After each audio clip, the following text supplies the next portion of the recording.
I was born in Vienna, Austria, on May 29, 1921. I had a very good, normal life, with a good school and with friends and family. And this came to an end on March 12, 1938, when Germany annexed Austria.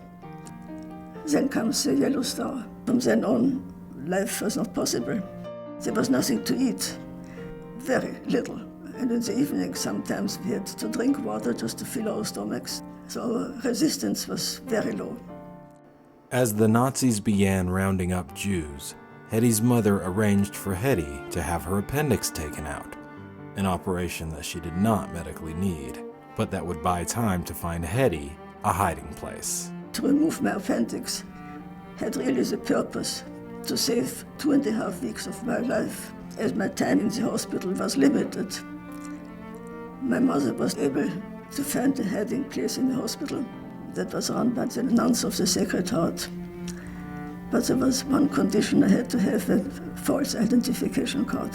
My parents got in touch with the Jewish underground.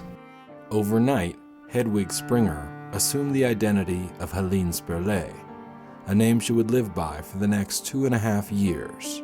Her real identity was only known by the nun in charge of the convent. She took me right in, asked me to give her all my personal identification cards, and took my yellow star away and put it in her safe.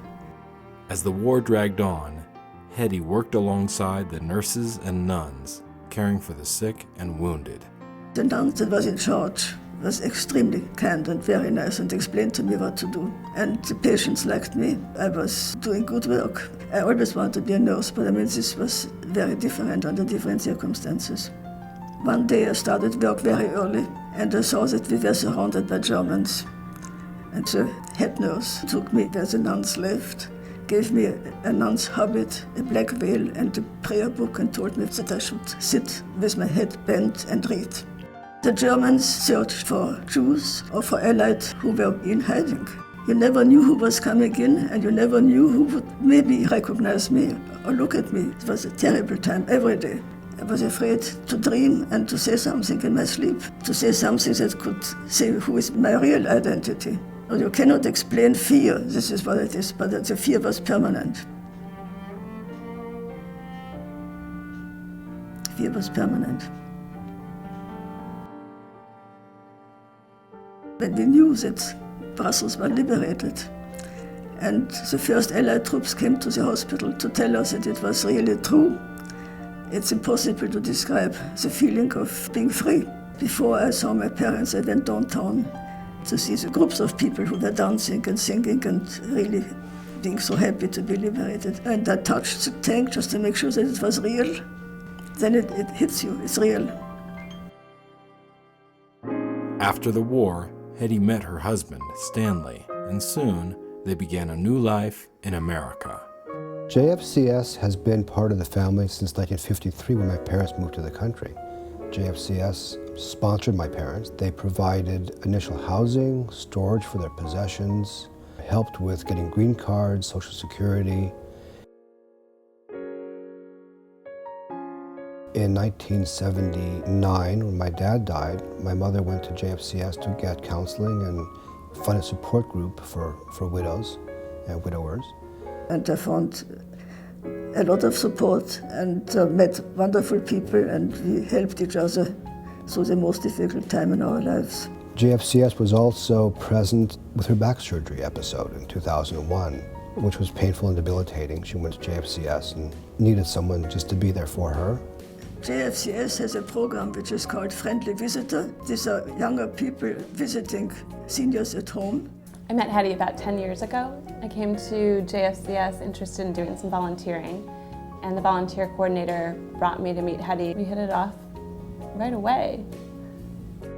Due to her back surgery, Hedy could no longer walk up and down the stairs of her home. Her care manager at JFCS helped arrange for her to move in to Rhoda Goldman Plaza. And that made a tremendous difference in her life. 1 week after she had been living there, she called me up and said, I want to volunteer. For the first Hanukkah, I was asked if I would be interested in making felt menorahs that would be sent to seniors at home. We think it's a real gift to have Hedy at the Holocaust Center. She brings her own personal experiences. When we look through documents together, her experience with every part of it, her recognition of different passports and different stamps, just provides us with so much more information. Italy? Hedy is incredible. She's lively, interested, engaged, and to sit with her and go through these documents is really a revelation. As most people know, as you age, you slow down. Hedy hasn't slowed down. I have yet to see her slow down in the 8 years that she's been here.